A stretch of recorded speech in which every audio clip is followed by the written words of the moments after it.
Oke. Nah, saudara-saudara, selama beberapa waktu ini kita sedang membahas bagaimana kita menjadi imamat yang rajani. Bapak Ibu sudah melihat dari kitab Kejadian bagaimana kita dipanggil menjadi imam dan rajanya Tuhan, dan kemudian manusia itu gagal. Kemudian kita dipanggil juga melihat dari Perjanjian Lama, dan kita melihat bagaimana karena bangsa Israel sudah gagal, Allah itu sudah menyiapkan imam besar yang agung, yang kepadanya jika kita sudah percaya kepadanya, kita akan dipanggil menjadi imam-imam yang baru di dalam dunia. Bapak Ibu, slide-nya boleh. Slide berikutnya, next. Nah, pada zaman dulu imam dan imam besar itu hanya suku Lewi dan hanya di bait Allah. Dan sekarang di dalam Yesus Kristus, Bapak Ibu, kita menjadi imam yang modern dimanapun kita berada. Imamnya bukan rohaniawan, Bapak Ibu.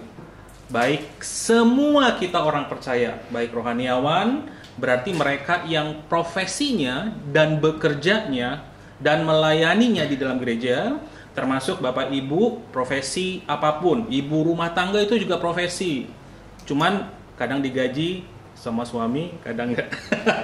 Berarti itu doang aja. Mudah-mudahan dikasih sama suami ya Bapak Ibu. Nah, ada juga profesi kita di kantor, kita jualan, apapun itu adalah profesi kita. Kita adalah imamnya Tuhan. Kitalah yang dipanggil keluar untuk bisa memberitakan kebenaran firman Tuhan. Nah, kita akan melihat Bapak Ibu apa yang harusnya kita lakukan sebagai imam-imam modern menurut surat Paulus. Surat Paulus itu ada banyak, tapi kita akan lihat nanti hanya 3 hal saja, 3 bagian Alkitab. Bagaimana nih bentuknya ini menjadi imam dalam kehidupan sehari-hari? Bapak Ibu, kita buka Roma 12.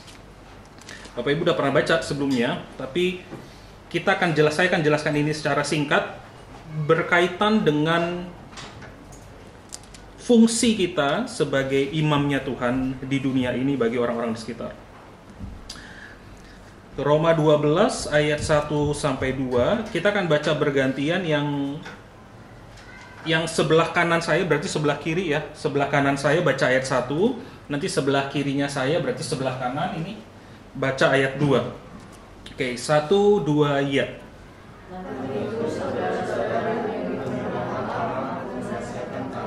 Supaya kamu mempersembahkan tubuhmu sebagai persembahan yang hidup, yang kudus dan yang berkenan kepada Allah, itu adalah ibadahmu yang sejati.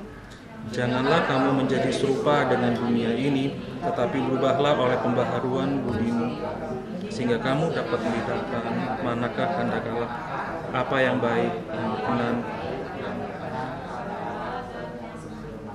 Bapak Ibu, kenapa kita mempersembahkan diri kita? Karena tulisannya di depan demi kemurahan Allah. Pasal 1 ayat 11 kitab Roma sudah menjelaskan bahwa Yesus Kristus mati bagi kita. Kita hidup di dalam dosa, kita punya Allah kita sendiri, kita nggak bisa melepaskan diri dari dosa. Kemudian bangsa Israel dipilih tetapi mereka juga gagal, mereka nggak bisa melakukannya sampai muncul Yesus Kristus. Sehingga melalui Yesus Kristus saat kita percaya kepadanya, kita itu bisa dibebaskan dari dosa. Nah, ini semua adalah anugerah Allah, 11 pasal anugerah Allah. Makanya di pasal 12 dituliskan demi kemurahan Allah, bukan demi kesaktian lu, bukan. Demi kemurahan Allah, demi belas kasihan Allah, demi anugerah Allah. Apa yang harus kita lakukan? Kita mempersembahkan tubuh. Nah, Bapak Ibu, persembahan ini kalau dalam bahasa aslinya lebih cocok diterjemahkan mengurbankan tubuh. Kata kurban ingatnya kemana? Perjanjian Lama, bukan Muslim, karena mereka juga pakai PL ya, benar juga sih, betul. Kalau di TB2 nanti Bapak Ibu kata-kata korban tuh menjadi kurban nanti dipakainya. Kalau di TB2 di terjemahan yang baru, kita mengorbankan. Kalau kita baca kan mempersembahkan tuh, apalah mempersembahkan kayak enteng-enteng aja kan, mempersembahkan tuh kayak mempersembahkan uang udah gitu. Enggak, dalam bahasa asli Bapak Ibu itu mengorbankan. Kenapa mengorbankan? Karena kan sudah Tuhan selamatkan. Kalau sudah Tuhan selamatkan, sudah selayaknya dan sepantasnya lah kita mengorbankan diri kita. Nah, di PL apa yang dikorbankan? Di Perjanjian Lama yang dikorbankan apa? Binatang. Di Perjanjian Baru yang dikorbankan diri kita sendiri. Karena Yesus Kristus sudah menyelamatkan. Jadi demi kemurahan Allah, kamu persembahkan, kamu kurbankan tubuhmu. Dan di sini yang Paulus gunakan katanya, ini kata tubuh. Walaupun memang mengasihi Tuhan itu membutuhkan pikiran, perasaan, kekuatan, dan kehendak. Kalau Bapak Ibu baca di kitab Ulangan dan di dalam kata-kata Yesus, di sini Paulus ingin menjelaskan bahwa kalau memang kita mengasihi Tuhan dengan pikiran kita, itu tidak mungkin tidak tampak di dalam tubuh kita. Makanya bahasa yang digunakan Bapak Ibu di dalam teks Alkitab itu adalah bukan hati, bukan pikiran, tetapi Paulus memilih yang nyata, tubuh. Oke, katanya kita mengasihi Allah dengan pikiran. Harus nyata dong, dari apa? Dari tubuh. Ya dong, mulut ini termasuk tubuh. Lidah termasuk tubuh, berarti kata-kata kita. Tangan kita harus bantu dong. Katanya kita mau mengasihi Tuhan Allah, berarti apa yang tangan kita lakukan? Bapak Ibu mulai melayani di dalam gereja, Bapak Ibu melayani di rumah, Bapak Ibu melayani di kantor Bapak Ibu. Ada tubuhnya. Jadi makanya Paulus menggunakan kata tubuh, karena Paulus nggak mau ngomong, Allah nanti di pikiran lo tok aja itu. Sebenarnya nanti ada di bagian lain, Paulus itu menjelaskan tentang kita harus menundukkan pikiran kita kepada Kristus. Jadi Alkitab itu, jadi setiap penulis Alkitab, mereka menggunakan kata-kata yang cocok pada saat itu untuk si pendengar. Makanya kita perlu baca bagian lain. Bukan berarti pikiran nggak penting ya Bapak Ibu, tapi dalam konteks ini Paulus pengen, kalau memang katanya kamu mau mempersembahkan tubuh, yang dipersembahkan bukan pikiran saja, tapi tubuh kita. Ada yang nyata Bapak Ibu. Dan itu yang terjadi. Waktu kita tidur, waktu kita makan, waktu kita bekerja, waktu kita berangkat, waktu kita pulang, waktu kita ke gereja. Aduh, yang Bapak Ibu yang berantem-berantem sebelum ke gereja karena sudah mau terlambat. Nah itu juga Bapak Ibu kita persembahkan tubuh kita. Apa yang harus kita lakukan dengan tubuh kita Bapak Ibu? Mengasuh, waktu kita mengatasi konflik, waktu kita mengatasi hati kita, waktu kita disakiti orang lain, apa yang tubuh kita lakukan? Apa yang akan mulut kita katakan? Apa yang akan tangan kita lakukan? Wih, ya kan gini ya. Wih, ya kan, yang nggak ngomong juga, berarti tubuhnya memuliakan Tuhan nggak? Tubuhnya nggak memuliakan Tuhan kan, Bapak Ibu? Gitu, atau enggak? Ya nggak ngomong sih, tapi matanya sinis banget. Jadi harus ada tubuhnya, jadi tubuh itu memuliakan Tuhan. Kenapa? Karena demi kemurahan Allah, Bapak Ibu. Kualitasnya apa? Kualitasnya kudus. Kualitasnya harus sempurna Bapak Ibu. Kualitasnya itu harus baik, harus sempurna di dalam hati kita. Nah, waktu kita bicara tentang persembahan kita kudus dan berkenan, kita harus menyadari bahwa seringkali apa yang kita persembahkan tidak selalu kudus. Jadi kita standar yang mau kita berikan kepada Tuhan itu kudus dan berkenan kepada Allah. Bentuknya seperti apa? Jangan menjadi serupa dengan dunia ini. Sebagai pria, mungkin kita mengejar status, pencapaian, jabatan, harta, dan gengsi. Itu yang dunia kejar. Bagi yang wanita, dunia mengejar penampilan yang sempurna, gaya hidup yang mewah, mungkin pengakuan dari sosial, khususnya makin muda ini makin penting tuh. Tapi sebenarnya nggak juga sih, sebenarnya banyak ibu-ibu juga yang sosial medianya itu menampilkan kekayaannya Bapak Ibu. Sebagai anak muda, kita mengejar popularitas, gadget terbaru mungkin kebebasan yang tanpa batas, mungkin pasangan hidup, siapapun yang gua pilih, yang gua mau. Begitu. Mungkin penilaian dari teman-teman kita punya teman-teman dan kita butuh mereka, pengakuan dari mereka bahwa kita itu penting atau berharga. Sebagai orang tua, dunia seringkali mengajarkan anak-anak harus sukses. Yang kita pikirkan adalah bagaimana memasukkan anak ini ke dalam sekolah yang paling bagus, mau mahal pun gak masalah. Bapak Ibu, ya teman saya cerita, aduh pengen nih masukin anaknya ke penabur, waduh, tapi mahal, nggak apa-apa mahal, yang penting bayar. Atau masukin ke sekolah lagi internasional, dual bahasa. Ada yang saya pernah dengar pengennya 3 bahasa. Aduh mak, buset, ini antara keinginan emak sama keinginan anak beda loh Bapak Ibu. Pengen 3 bahasa, bahasa Mandarin, bahasa Inggris, bahasa Indonesia. Sakti, terus nanti udah pikir-pikir anaknya nanti keluar negeri. Nah jadi apa yang mau dunia ajarkan kita serap, tapi kita bahkan tidak peduli dengan apa yang Tuhan harapkan. Mendidik anak di dalam Tuhan, bukan di dalam pencapaian-pencapaian hidup mereka. Ada begitu banyak Bapak Ibu. Jadi harus hati-hati tuh. Waktu kita mulai mempersembahkan hidup kita sadar yang kita kejar ini apa? Tujuannya Tuhan atau tujuannya dunia? Dan kita seringkali terjebak. Nah, saya nggak kebayang kalau kita itu lihat sosial media, kita ngomong sama temen, temen gue dipromosiin lagi, terus kita itu bingung, kok cepet banget udah dipromosiin, apa yang dia lakukan gitu loh, apa yang dia kerjakan begitu. Bingung juga ya, kalau mau lebih kaya, lebih enaknya kayaknya lebih bagus nipu gitu loh, tapi kalau nggak nipu agak susah juga ini. Aduh, apakah mungkin bisa kaya tanpa nipu? Itu kan, itu pertanyaan, saya bukan pebisnis, tapi Bapak Ibu mungkin bisa saja Bapak Ibu bisa bertanya, pemikiran seperti itu, Bapak Ibu. Dan ini bisa terjadi di dalam kehidupan kita, gitu. Wah, aku kalau nggak jual diri, aku nggak akan dipanggil orang. Wah, aku kalau nggak lulus dari S1 di tempat ini, atau aku bekerja di tempat ini, orang akan memandang rendah.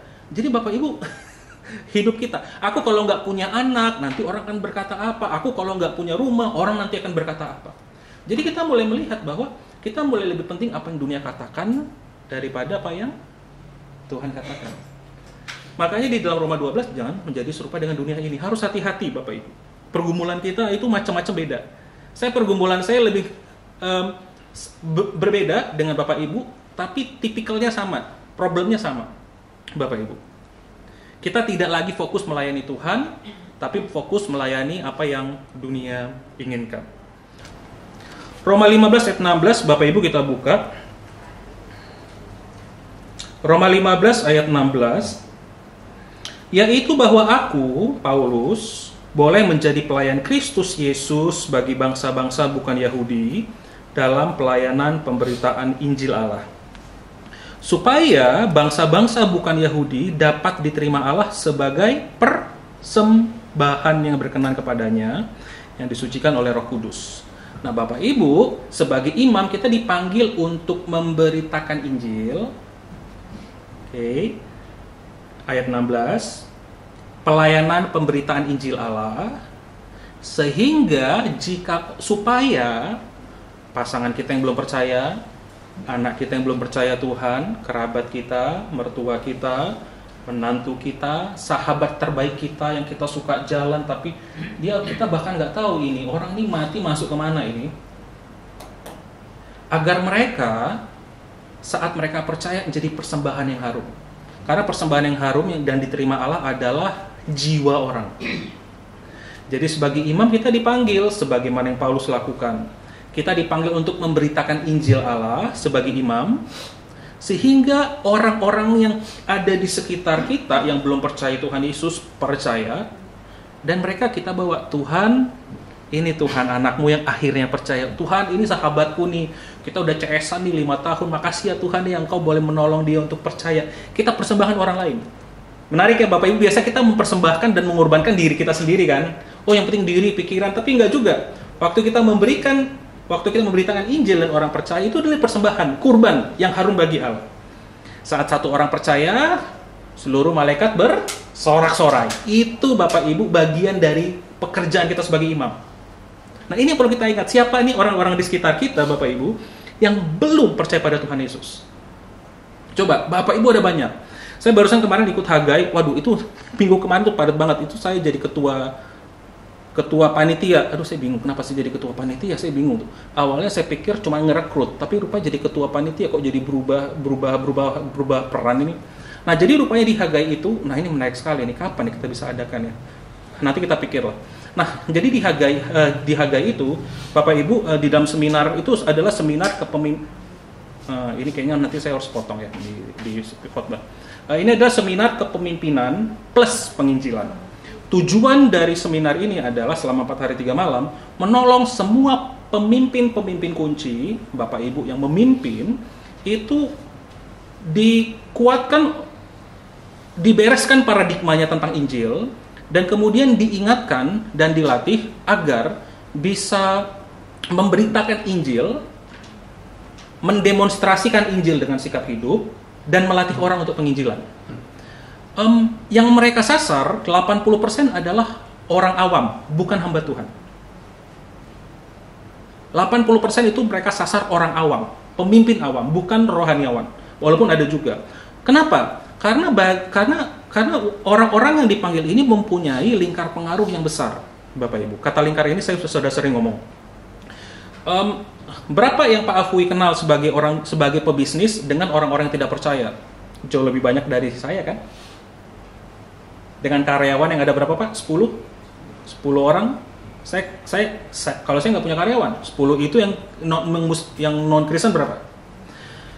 Para pemimpin kunci ini punya perusahaan, punya toko, punya furniture, mereka punya 2, 3, 4 karyawan, dan mereka dipanggil, lu tunjukkan cara hidup lu sehingga nanti orang ini tuh bisa percaya kepada Tuhan.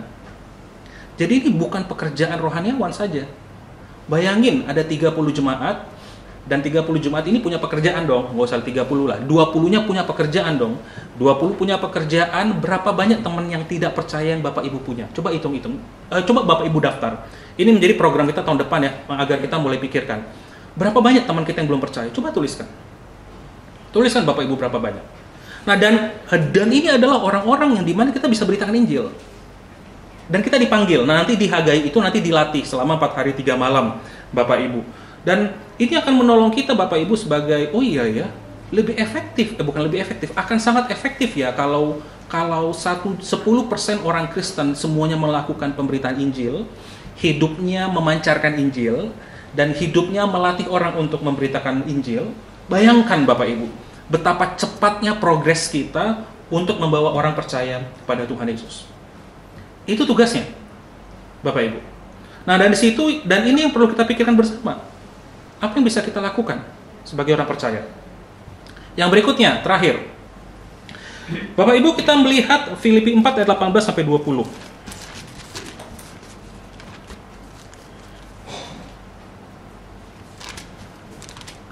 Filipi 4 ayat 18 sampai 20. Mempersembahkan apa yang kita miliki. Di sini dalam konteksnya bicara tentang uang. Filipi 4 ayat 18 sampai 20, kini aku, Paulus, telah menerima semua yang perlu daripadamu, jemaat Filipi, padamu. Malahan lebih daripada itu. Aku berkelimpahan karena aku telah menerima kirimanmu dari Epaphroditus, suatu persembahan yang harum, suatu korban yang disukai dan yang berkenan kepada Allah. Allahku akan memenuhi segala keperluanmu menurut kekayaan dan kemuliaannya dalam Kristus Yesus. Dimuliakanlah Allah dan Bapa kita selama-lamanya. Amin. Nah dalam konteks ini Paulus itu dalam pelayanannya membutuhkan bantuan finansial. Nah kita harus sadari bahwa di dalam Filipi ini waktu jemaat Filipi memberikan persembahan finansial, dia mengalami kelimpahan. Tapi kita tidak lupa juga bahwa Paulus mengalami banyak kekurangan juga, disesat, dicambuk, kapal karam, dan mengalami banyak kekurangan dan dimusuhi oleh orang. Dalam konteks Filipi, dia yang dia tulis, dia tidak tulis aku kekurangan enggak. Dia tulis thank you ya jemaat Filipi, makasih ya karena kalian sudah memberikan finansial yang cukup untuk pelayananku pada saat ini. Nggak tahu mungkin tahun depan atau 2 tahun lagi kemungkinan besar nggak cukup karena pelayanan dia pindah-pindah. Dan pelayanan itu dikatakan apa Bapak Ibu? Ada kata apa di sana? Coba pas Bapak Ibu baca, ada kata apa di sana yang tadi saya sudah ulangi 2 kali di 2 ayat sebelumnya. Kata persembahan. Persembahan itu dalam bahasa aslinya mereka terjemahkan sebagai kurban. Nah Bapak Ibu menarik loh, pas saya mulai pelajarin, oh iya juga ya, uang bagian dari kurban ya. Saya pikir, karena kadang-kadang kita pikir kurban itu bicara tentang diri kita doang, yang penting kan hati kita, semangat kita, tenaga kita. Tapi rupanya apa yang kita miliki adalah bagian dari persembahan yang harum kepada Tuhan. Zaman dulu harus binatang, zaman sekarang rupanya uang kita pun merupakan bagian dari persembahan yang harum di hadapan Tuhan. Itu disebut sebagai ibadah yang menyenangkan hati Allah. Bapak Ibu. Nah, di sini kita diingatkan bahwa sebagai imam kita sudah diberikan kepercayaan kepada Tuhan dalam pelbagai hal. Tuhan sudah memberikan kita aset. Tuhan sudah memberikan kita gaji atau tunjangan. Tuhan sudah memberikan kita bonus-bonus dari apapun yang kita miliki, dari omset. Omset masih harus dikurangi lagi ya, karena kan omset itu masih belum dikurangi. Netonya lah kita cari, kita ketemukan profit aslinya berapa. Dan Tuhan sudah berikan itu kepada kita agar kita bisa mempersembahkan uang kita kepada pendeta, bukan kepada pelayanan Tuhan. Nah Bapak Ibu, apa yang kita sebagai imam miliki yang sudah Bapak Ibu persembahkan kepada Tuhan? Dulu kita sudah pernah ada misionaris We Care. Bapak Ibu cerita, apakah Bapak Ibu ingat nomor rekeningnya? Apakah Bapak Ibu ingat nomor teleponnya? Apakah kita ada Our Daily Bread, ada santapan rohani, itu tidak afiliasi dengan kita, namanya doang aja sama. Bapak Ibu yang bisa menerima, Bapak Ibu bisa memberikan persembahan kepadanya. Ada begitu banyak lembaga misi, juga termasuk gereja yang membutuhkan Bapak Ibu finansial yang Bapak Ibu miliki. Kenapa? Karena itu adalah sarana yang Tuhan pakai untuk boleh mengembangkan pelayanan di mana Tuhan berada. Nah, jadi uang kita itu adalah milik Allah, dan apakah cara kita menggunakannya, menyimpannya, menginvestasikannya, bahkan memberikannya, itu berkenan di hati Tuhan. Jadi hati-hati ya Bapak Ibu ya. Bahkan kalaupun kita murah hati, hati-hati. Poin pertama tadi apa? Persembahan kita harus yang kudus dan berkenan kepada Allah. Belum tentu loh Bapak Ibu, kemurahan hati kita itu kudus dan berkenan kepada Allah. Jadi harus mulai pikirkan, kepada siapa kita berikan uang ini. Bagi kita yang bermurah hati, bagi kita yang luar biasa tidak bermurah hati, ya, saya gunakannya tidak bermurah hati ya, saya tidak gunakan kata sinonim antonim yang lain Bapak Ibu, tidak bermurah hati. Nah, kita mulai berpikir, Tuhan sudah memberikan kita aset Bapak Ibu, terus apa yang kita gunakan dengan aset ini? Berapa banyak yang sudah kita berikan kepada Tuhan? 1%, 2%, 10%? Bapak Ibu, 10% di perjanjian lama itu hanyalah standar minimum, mirip kayak upah minimum kerja loh Bapak Ibu. Yang Tuhan katakan mempersembahkan apa? Seluruh yang ada pada kita. Poin pertama, kalau begitu 100% uang kita milik siapa? Milik Tuhan. Kita kelola, kita kembangkan milik Tuhan. Waktu kita mulai memberikan kepada orang lain dari uang kita, kita harus tanya, Tuhan, kemana aku harus ngasih? Berapa banyak aku harus ngasih? Jadi jangan buru-buru. Bagi kita yang memang tipenya bermurah hati, gampang ngeluarin uang untuk nolong orang, selalu tanya Tuhan, Tuhan ini gimana gua menggunakannya dengan bijak? Selalu tanya, kemana aku harus memberikannya? Berapa banyak? Nah, bagi sebagian dari kita Bapak Ibu yang kurang bermurah hati, kita harus juga tanya, berapa banyak yang sudah kita berikan kepada Tuhan dari uang kita? Bapak Ibu. Nah, ini perlu dipikirkan bersama-sama. Untuk apa? Agar Allah dimuliakan. Bapak Ibu, dimuliakanlah Allah dan Bapa kita selama-lamanya. Sehingga, jadi belajarlah memberi dengan sengaja Bapak Ibu. Jangan memberikan uang kita itu sporadis.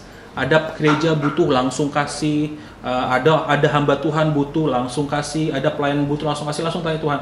Tuhan, mereka kayaknya butuh, aku beri berapa? Tanyakan kepada Tuhan. Sertakan dalam doa Bapak Ibu. Bapak Ibu bahkan memberikan persembahan 500 atau 1000. Yang Tuhan pedulikan bukan jumlahnya, tapi hati. Dimulai dari hati, nanti jumlah itu akan bertambah Bapak Ibu. Selalu bertambah. Bapak Ibu berikan 1%. Bapak Ibu bisa berikan 2%. Berikan 3%. Pelan-pelan, berikan 4%. Kita jarang memberikan, kita tidak suka membantu orang lain. Bapak Ibu berikannya kecil. Saya selalu berikan kecil tapi rutin. 50. Tahun berikutnya biasanya sudah mulai ngasih cepet. Berikutnya saya ngasih lagi 200. Berikutnya kasih 300. Dan nanti Bapak Ibu bagi Bapak Ibu yang murah hati, yang sudah biasa kasih 300 sampai 500 1 juta, Bapak Ibu mau kasih 100.000 akan ngerasa apa? Kecil. Bagi orang yang tidak bermurah hati kayak saya, 100.000 gile, makan nasi Padang enak bisa 2 kali, 3 kali lah. 35.000, 3 kali, sayang loh duit itu loh. Sayang, seriusan, 100.000 tuh bagi saya itu sayang. Sejahat itulah Bapak Ibu saya dulu. Tapi nanti dalam perjalanan waktu, kita butuh pelayanan ini bla bla bla bla bla begini, lo mau support berapa? Udah mulai kasihnya gopay. Cepet dulu pun, Tuhan berat banget, transfer cepet gitu loh. Syukur transfer ya Bapak Ibu, bukan kasih duit gitu, bukan kasih duit lembaran ya. Kan kalau lembaran lebih berat ya. Bayangin aja Bapak Ibu, semoga Bapak Ibu nggak terjadi ya, Bapak Ibu gampang memberi. Nah, dari itu bisa belajar, latih kedermawanan kita itu dari kecil. Bagi yang murah hati selalu tanya Tuhan berapa banyak yang mau berikan. Hati-hati keluarkan uang, selalu hati-hati ya. Tanya Tuhan terus. Bagi kita yang pelit Bapak Ibu, seperti saya, Bapak Ibu mulai stepnya langkahnya lebih kecil, 50. Kasih 100.000. Kasih 200.000. Kasih 250.000, kasih 300, kasih 400, kasih 500. Nanti akan ada titik mau kasih 50.000 pun itu kecil. Kenapa? Karena itu perlu dilatih, Bapak Ibu. Tujuannya untuk apa? Agar pemberitaan Injil Tuhan itu bisa berjalan. Jemaat Filipi memberikan kepada Paulus, karena Paulus orangnya dapat di Percaya. Jadi harus cari orang yang dapat dipercaya. Apakah gereja ini dapat dipercaya untuk mengelola? Bapak Ibu tanya itu Tuhan. Bukan saya yang marketingin. Atau Bapak Ibu ada pelayanan lain yang membutuhkan, Bapak Ibu bisa berikan ke pelayanan itu. Oh, aku banyak dibantu. Berikan Bapak Ibu pada Tuhan. Karena tetap pelayanan-pelayanan itu membutuhkan dana kita. Tujuan utamanya adalah agar Tuhan itu dimuliakan di dalam kehidupan kita. Dan jangan khawatir, ayat 19 apa? Allahku memenuhi segala keperluanmu. Bapak Ibu memberi 1 juta tambah miskin nggak? Enggak. Kasih 2 juta pun nggak tambah miskin, Bapak Ibu. Karena Allah sudah, sebenarnya bukan Allah sedang, bukan Allah akan lagi sebenarnya. Ini kan Allah akan ya. Tapi Allah sebenarnya sudah juga memberikan dan juga akan tetap memenuhi keperluan kita di dalam kehidupan kita. Akan ada, Bapak Ibu, ini negara kita adalah negara yang masih ada sedikit penganiayaan, tapi kita masih lancar untuk jualan atau berdagang karena kita Kristen masih oke, Bapak Ibu. Kita bisa memberikan bantuan juga kepada lembaga-lembaga misi di mana orang-orang Kristen pun hanya karena Kristen mereka nggak bisa berbisnis, selalu di bawah Bapak Ibu.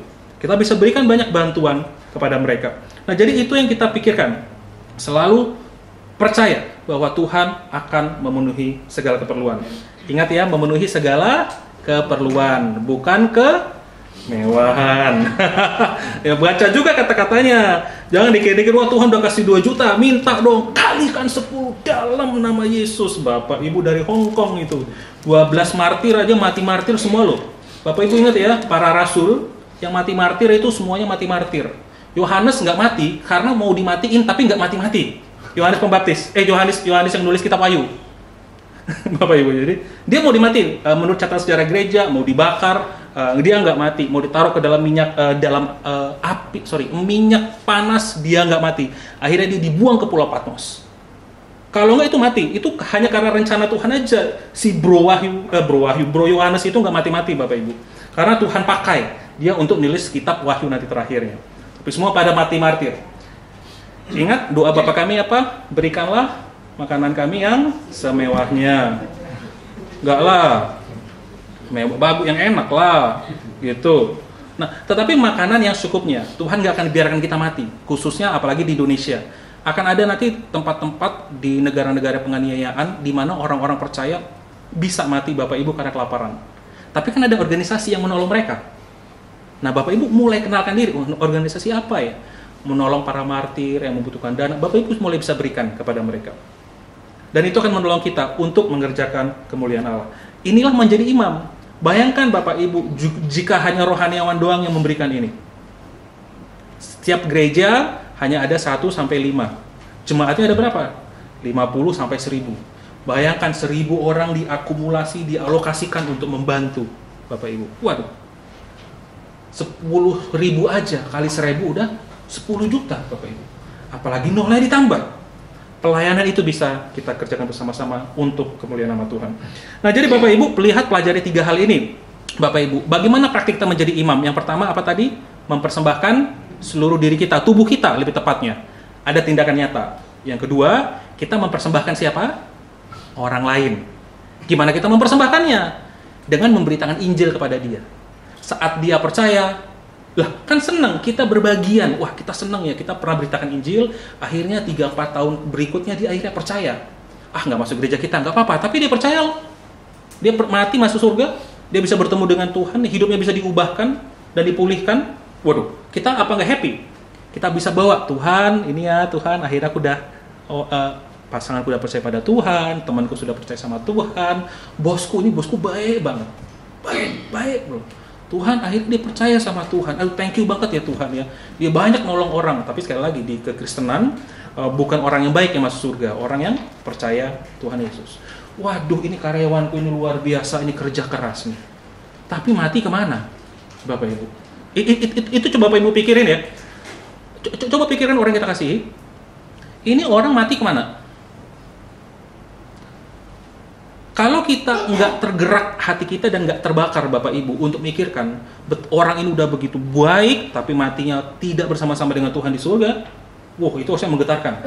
Apalagi itu teman, apalagi itu sahabat, apalagi itu karyawan yang rajin banget, apalagi itu bos yang luar biasa baik. apalagi itu pasangan kita atau bahkan anak kita. Jadi kita persembahkan kepada Tuhan. Dan yang terakhir, persembahkanlah apa yang kita miliki, yaitu uang kita. Bagi yang bermurah hati, selalu tanya Tuhan, Tuhan, apa Paulus mana yang bisa aku berikan, yang dapat dipercaya dengan uangku ini? Karena Bapak Ibu udah bermurah hati, nggak usah ditanya lagi, butuh 10 juta juga main kasih-kasih aja. Tapi selalu tanya, Paulus mana nih yang Tuhan pelayanannya itu baik? Lembaga apa? Nah yang kedua, bagi kita yang kurang bermurah hati, Bapak Ibu latih untuk mulai memberikan sedikit demi sedikit, tambah dan tambah dan tambah, sampai nanti kita udah tutup mata. Dan kita akan kaget lihat 5 tahun peri yang sebelumnya. Aduh Bapak Ibu, mau ngasih persembahan, saya mikir-mikir tuh, bentar. Kasih cepet ya. Nominal 20.000 aja lah ya, 10.000 kekecilan, yang hijau lah. Akhirnya ke bank, saya tukar yang hijaunya banyak Bapak Ibu. Itu 5-6 tahun lalu tuh. Banyak, nanti juga ngasihnya segitu. Tapi nanti lama-lama mulai cepet, mulai 200, mulai 300. Dan pelayanan-pelayanan di sekitar kita akan dikembangkan Bapak Ibu. Mari kita bersatu dalam doa. Bapak kami dalam surga, tolong kami, biar kiranya kami boleh diingatkan terus menjadi imam-imamnya Tuhan. Pimpin kami Tuhan. Berikan hikmat, biar Roh Kudus terus mengingatkan kami. Dalam nama Yesus kami berdoa. Amin.